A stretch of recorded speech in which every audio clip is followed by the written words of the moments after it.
जिस फैसले का इंतजार हमें पिछले कई हफ्तों से था वह फैसला आ गया है। फेडरल रिजर्व ने 22 मार्च को इंटरेस्ट रेट 0.25% बढ़ा दिया है। इंडिया में यह खबर देर रात को पता चली, क्योंकि समय के हिसाब से दोनों देशों में फ़र्क है। तो अब ये तय है कि इसका असर जो है वह दुनिया भर के केंद्रीय बैंकों पर पड़ेगा और इंडिया में आरबीआई पर भी पड़ेगा, खासकर ऐसे वक्त जब आरबीआई करीब 2 हफ्ते बाद इंटरेस्ट रेट के बारे में फैसला लेने जा रहा है। आरबीआई की पॉलिसी, मॉनेटरी पॉलिसी 6 अप्रैल को आने वाली है। तो फेडरल रिजर्व के इंटरेस्ट रेट बढ़ाने के क्या मायने हैं, इंडिया के लिए इसका क्या मतलब है और दूसरे देशों के लिए इसका क्या मतलब है, ग्लोबल इकोनॉमी के लिए इसके क्या संकेत हैं, आइए यह समझने की कोशिश करते हैं। मैं हूं मनी कंट्रोल से राकेश रंजन।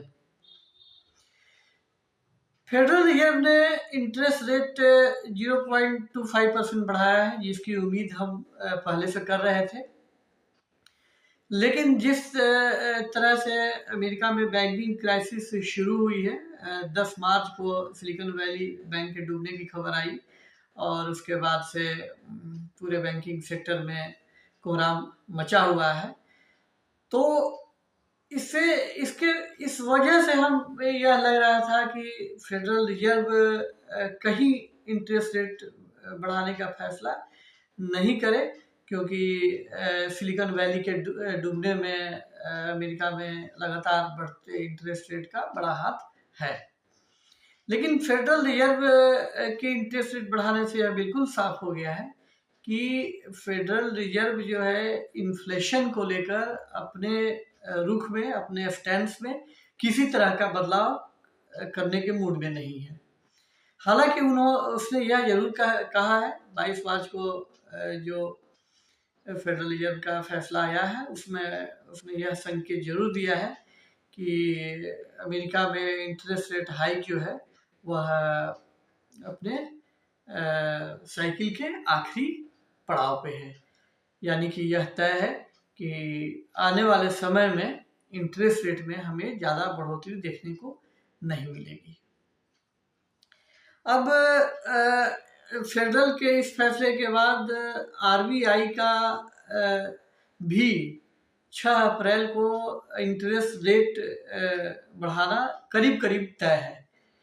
तय इसलिए है कि एक तो फेडरल रिजर्व के इस फैसले से इंडिया और अमेरिका के बीच जो इंटरेस्ट रेट का फर्क है वह बढ़ गया है और उसे जो है कि कम करना जरूरी है। और कम नहीं करने से इंडियन इकोनॉमी को लेकर कई तरह की दिक्कतें दिखेंगी। जैसे करेंसी में जो कैरी ट्रेड है तो उसमें भी बढ़ावा मिलेगा। कैरी ट्रेड का मतलब होता है कि कम इंटरेस्ट रेट वाले देश में कर्ज लेकर और जहाँ ज़्यादा इंटरेस्ट रेट होता है वहाँ उसको निवेश करके आर्बिट्रेज का फ़ायदा उठाना। पहली बात यह है। दूसरी बात यह है कि अमेरिका में इंटरेस्ट रेट बढ़ने से वहाँ बॉन्ड की कीमतें जो है बढ़ेंगी और इस वजह से जो है कि जो बॉन्ड डील का स्प्रेड है इंडिया और अमेरिका का, तो वह बढ़ जाएगा। इस वजह से जो विदेशी निवेशक हैं जिन्होंने जी-सेक यानी गवर्नमेंट सिक्योरिटीज में निवेश किया है वो अपना पैसा निकाल कर अमेरिका में ले जाएंगे। तीसरा, वैसे भी इंटरेस्ट रेट बढ़ने की वजह से इन्वेस्टर के लिए अमेरिका में इन्वेस्ट करने का अट्रैक्शन बढ़ जाएगा। तो ये 3-4 ऐसे कारण हैं कि जिनको देखते हुए आरबीआई का 6 अप्रैल को इंटरेस्ट रेट बढ़ाना करीब करीब तय है। और आरबीआई की मॉनेटरी पॉलिसी की बैठक जो है वो 3 अप्रैल को शुरू हो रही है और 6 अप्रैल को इसके नतीजे आएंगे और आरबीआई यह ऐलान करेगा कि उसकी मॉनेटरी पॉलिसी कमेटी ने इंटरेस्ट रेट को लेकर क्या फैसला लिया है। तो इंटरेस्ट रेट अगर इंडिया में बढ़ता है तो जाहिर सी बात है कि होम लोन, ऑटो लोन और जो दूसरे बाकी लोन हैं जैसे पर्सनल लोन वगैरह वो और महंगे हो जाएंगे।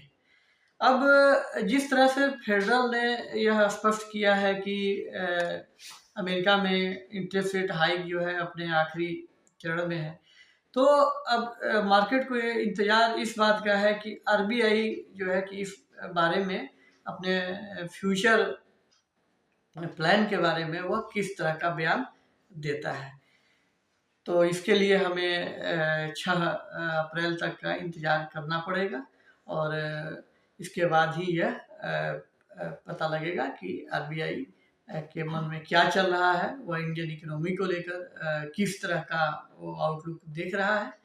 तो ये रही 6 अप्रैल को मॉनेटरी पॉलिसी में आरबीआई के संभावित कदम के बारे में हमारी बातचीत। और यह वीडियो आपको कैसा लगा यह हमें ज़रूर बताएं।